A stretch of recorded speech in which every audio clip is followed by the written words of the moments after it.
Druidule, bagă-o pe aia cu ba. Atât! Hai da!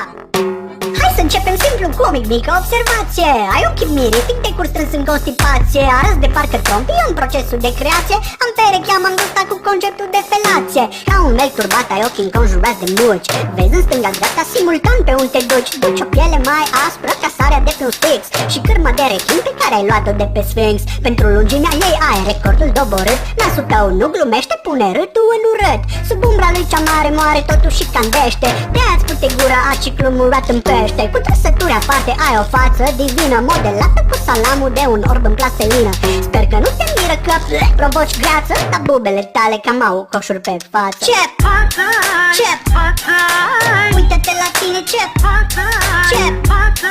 Ce față? Uită-te la tine, ce față? Ce față? Ce față? Uită-te la tine, ce față? Ce față?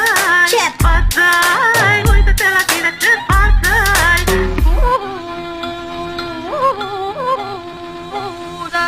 Ne sperii când gătești, că faci ceapa să plângă. Îți încape când mănânci furculița prin strungă. Ai o dungă peste ochi și lungă, să-ți ajungă o dihanie de sprânceană stufoasă ca o junglă. Toți băieții fug de tine fetele negre și când îți văd cornul li se crește laptele. Le distrugi tuturor cu un zâmbet visele, că dinții tăi arată muie când se par buzele.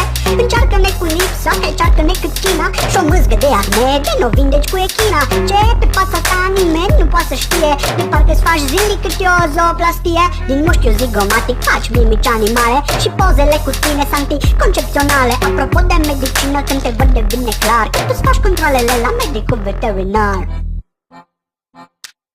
Ce față? Ce față? Uită-te la tine, ce față?